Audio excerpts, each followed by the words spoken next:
Ekonomi Indonesia di tangan Sri Mulyani, ditulis oleh Mr. Naibaho di siwar.com.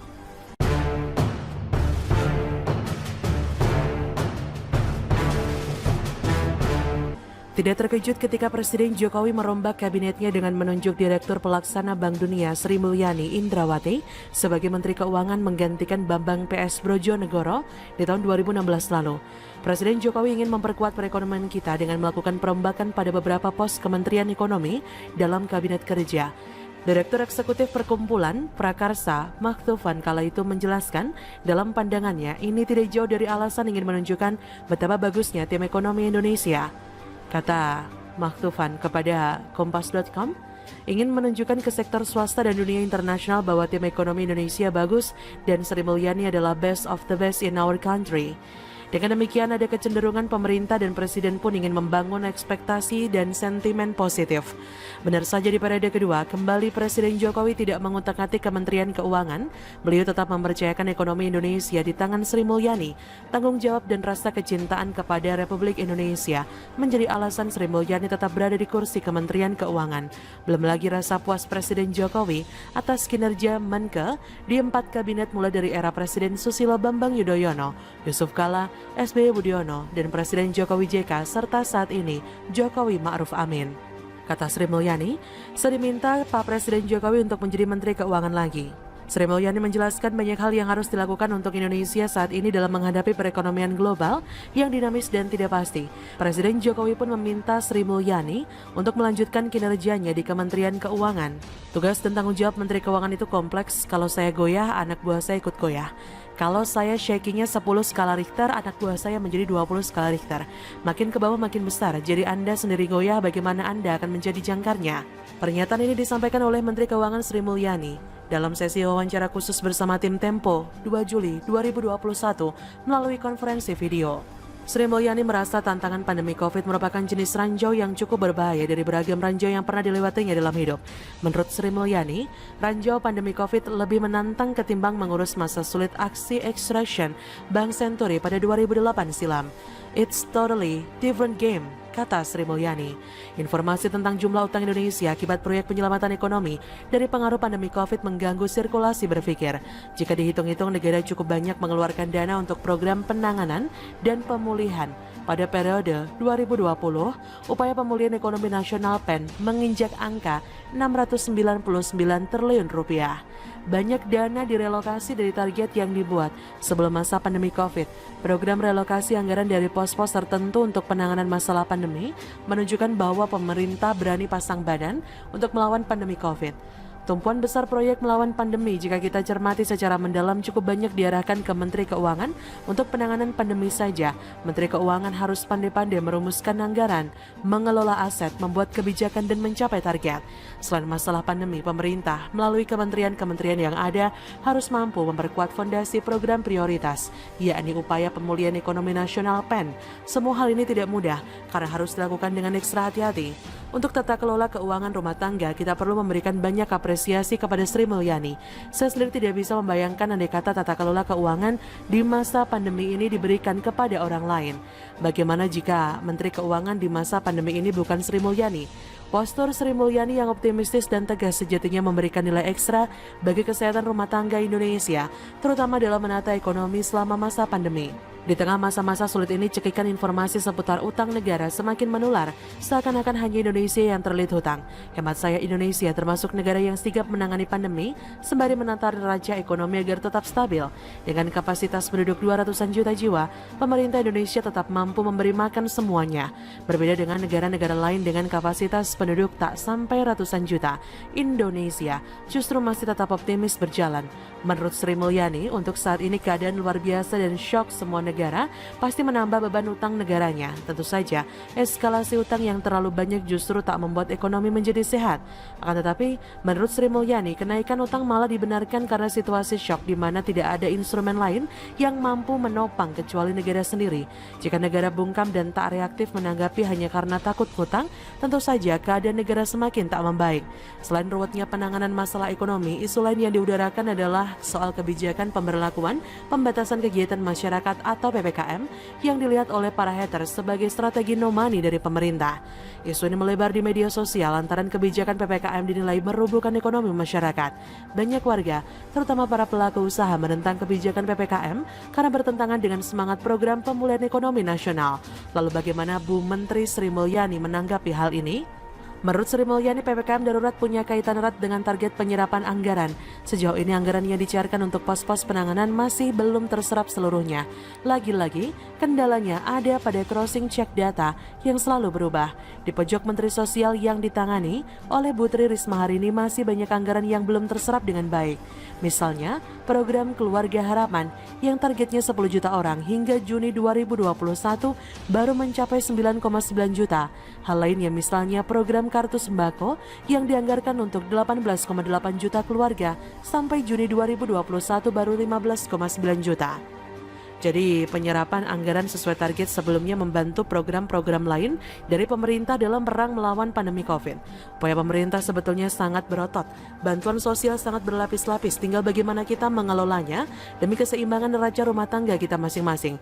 Kadang ada yang ngotot karena usaha tidak laku dan ekonomi rumah tangga ambruk. Hal ini bisa saja dipicu oleh data-data tidak valid terkait sasaran bantuan yang disalurkan oleh Kementerian Sosial.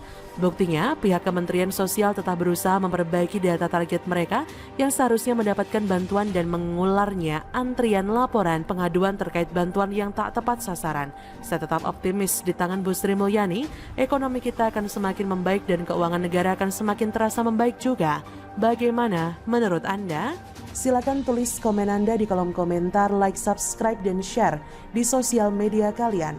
Artikel ini bisa Anda lihat secara lebih lengkap di laman siwar.com. Terima kasih sudah menyaksikan channel. Air matamu bukan mata air yang menyejukkan, ditulis oleh Rasto dari siwar.com.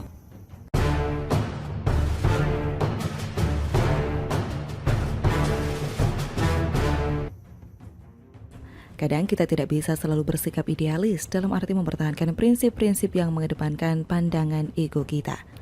Bukan berarti kita memilih sikap inkonsisten, terlebih menjadi seorang hipokrit yang tidak memiliki ketaatan pada prinsip yang menjadi asas ideologi pemahaman.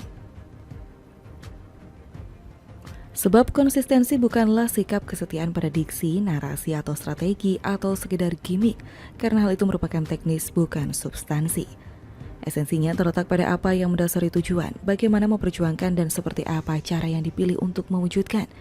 Tentu saja, populisme harus menjadi dasar tindakan, bukan dalam arti menghalalkan segala cara yang mengorbankan kepentingan umum masyarakat banyak. Hal inilah yang dipahami penulis sebagai sikap konsisten dalam bertindak, yaitu konsistensi yang menjadikan pengabdian sebagai garis perjuangan membela kepentingan masyarakat sebagai orientasinya. Mengamati dan menganalisa dinamika dari konstelasi politik yang mutakhir seperti saat ini, manuver yang dilakukan partai berlambang banteng gemuk bermoncong putih itu mengisyaratkan bahwa partai ini sedang berupaya memformulasikan kekuatannya melalui cara mengeksploitasi sejauh mana kesetiaan dan kecintaan masyarakat yang menjadi simpatisannya.